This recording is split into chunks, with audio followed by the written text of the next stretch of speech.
¿Qué esto es? Paparrilla. Paparrilla. Oye, pero, o sea, ¿Hay carne? ¿Carne? sí, mechada es una mezcla. Papa, carne, arroz. Gracias. Ahí tiene la salsita, la aquí.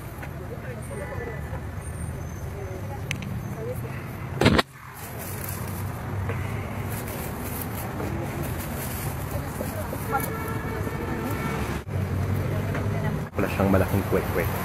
Overwhelming siya na puro itlog.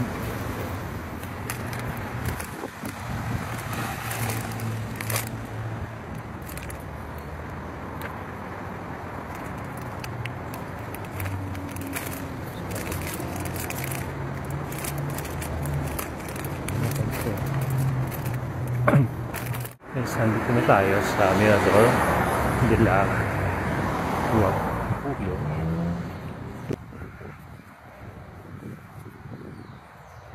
Mirador Guapullo. Wow.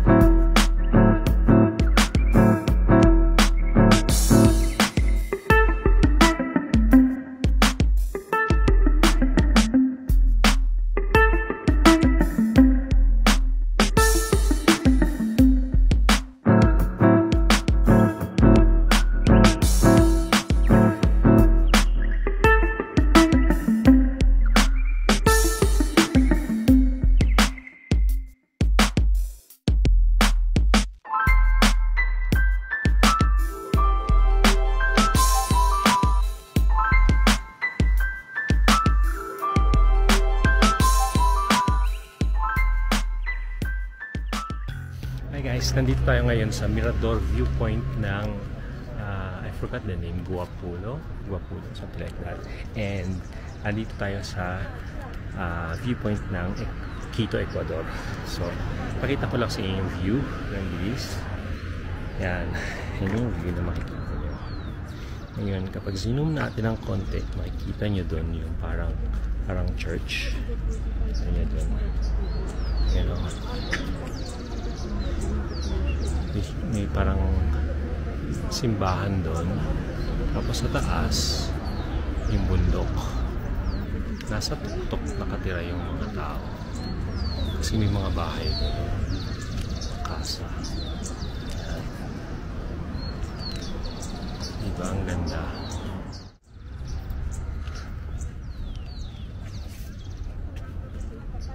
So diba ang ganda-ganda, worth it naman puntahan. Kaso nga lang, medyo mag-genius na. So, pumunta tayo sa susunod na destinasyon natin. Ang susunod na destinasyon natin ay parang mga mga kapilya-kapilya gano'n. Pero bago tayo umalis, papakita ko muna sa inyo yung mga graffiti nila. Yan.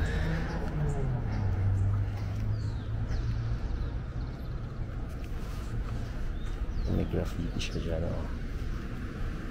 Mas may mga kandado yung kadena. Guys, hello. Ngayon, makikita nyo dito sa view ko is andito yung kaninang nakita natin sa taas sa may Mirador. Maglalakad tayo papunta sa Kapilya. Ngayon, pakita ko sa inyo yung view. Yan, habang naglalakad tayo, yan ang view. Ibang ganda. Baba na tayo ngayon dun sa chapel.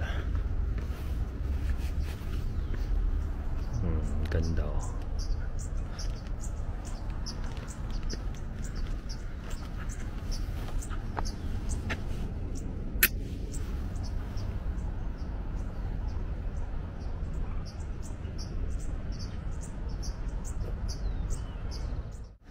Yun, guys. So, may halong init at lamig. Sabi nga, very hot and cold.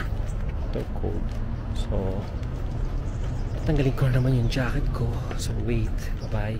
Guys, pupunta na tayo sa Kapilya. So, chapel na malapit dito sa viewpoint. Diba ang taray ng mga graffiti nila. Kakaiba din dito yung mga bahay, oh. Kasi sa bundok. So, maraming pasigsag. So good luck din sa paa ko. Kawawa naman yung paa ko. Dumi-dumi na ng sapatos ko. Pero ang ganda oh. Yung view. So on picture. Casa Tres Cruces.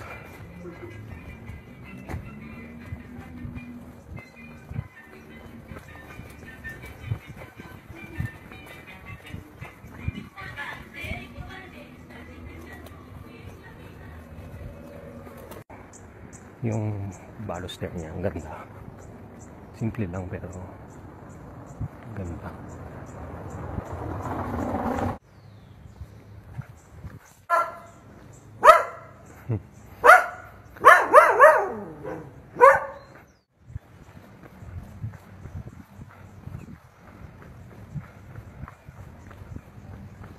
Guys, nandito na tayo sa Capilla.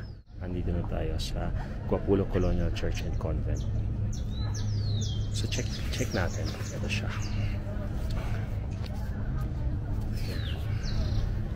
Ayan siya guys. Kita niyo.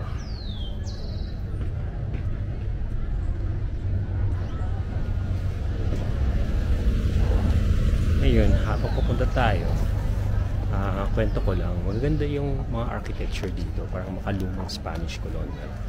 And so, yung mga bahay-bahay, galing kasi ako ng bundok sa pinakataas ng viewpoint, they call it Mirador. So ayun, ganun yung itsura niya. Tapos yung kumbento or church, ito yung itsura niya.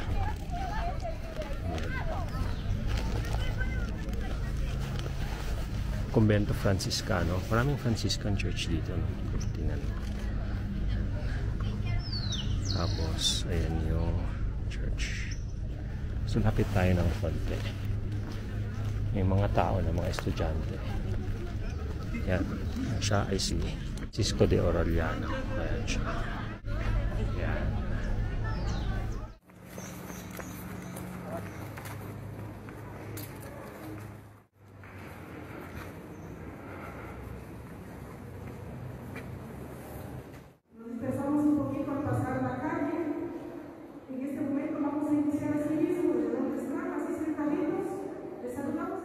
Hello guys, gagawin natin ngayon is itikman natin yung mga napili natin na food, yung mga food, mga snack.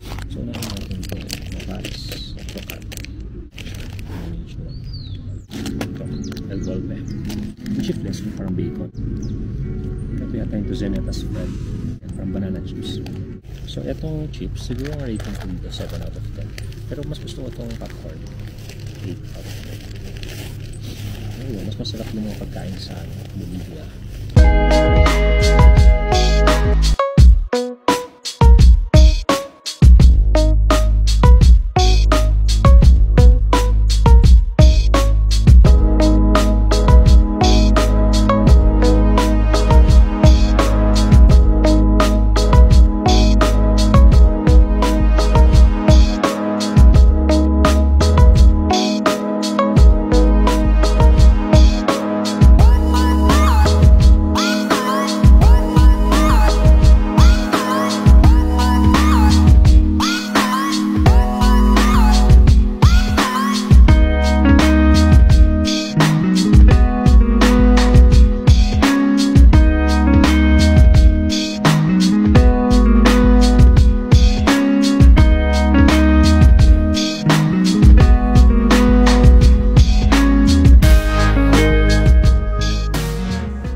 Painter na tinignan natin, napaka-famous pala niyan, napakalaking influence niya dito sa Ecuador siya, Ecuadorian, and ang laki ng bahay niya, my gosh.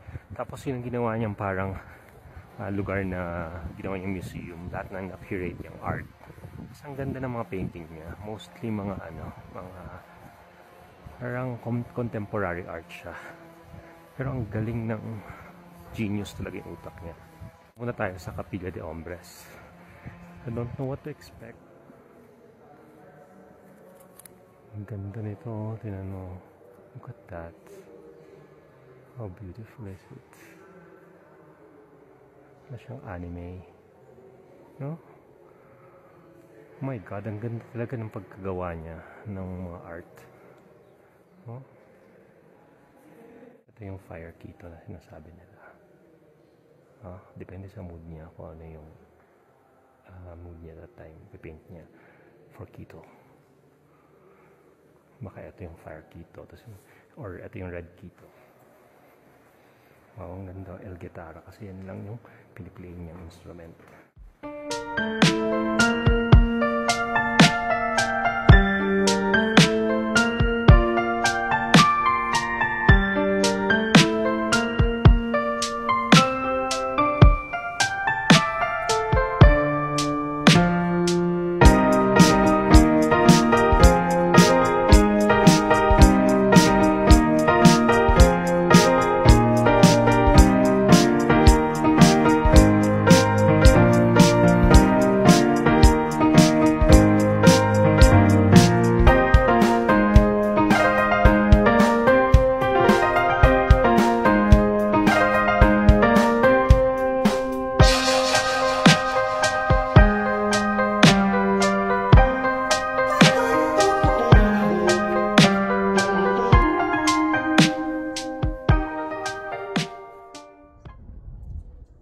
Guys, napakaganda ng paintings niya, no? Sa amin, kaya sa amin.